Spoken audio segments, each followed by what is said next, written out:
Why would you recommend skating to people?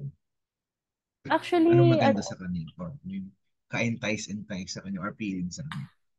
actually,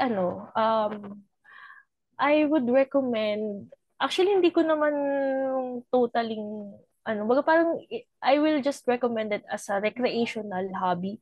Kasi, baga, aside from unique siya, bago Mm. sa paningin ng tao, ngayon lang siya na-discover na kasi nga, yun nga, um, ano siya, it is good for, another, sabihin nating exercise, ganun, parang alternative workout for yourself. Kasi, um, bumaba yung timbang ko nung Yun time ah. na nag-skate ako. Mga parang,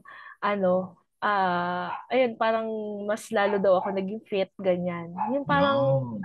kaya ako nire-recommend din to na, uy, try mo mag-roller skate. Mga parang, try mo lang kasi wala naman di mawawala sa iyo. And ayun, aside from, good benefit for your physical uh, stuff and also good for your health kasi ang roller skates kasi, ang skating kasi is, ang alam ko, ano siya, 2 to 3 times of walking a day. Yun. Kapag ka nag-roller skate ka, you exert amount of, ano to? Amount of calories in your body. I forgot na kung ilang percent yun. Basta marami kang nababurn na calories kapag ka nagro-roller skates ka. And ayun din, kaya ako din na yun, is may mga naturuan kasi ako na skater na na gusto nilang mag-roller skate lang. As in, gusto lang na mag-skate para magpapayat.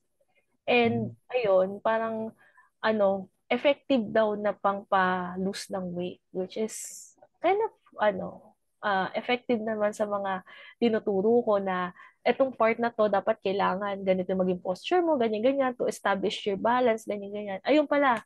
At saka to establish your core balance Mm. kapag ka umaga parang proper posture na rin kapag ka Mm. ano kasi parang yun yung napansin ko rin kasi nung time na hindi pa ako nagro-roller skate, lagi akong naka-slouch, nakaganyan ako lagi.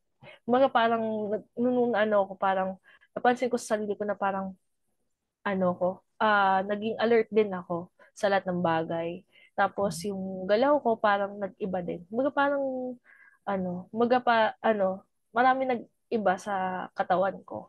Aside from losing my weight, also my movement as well. Yun.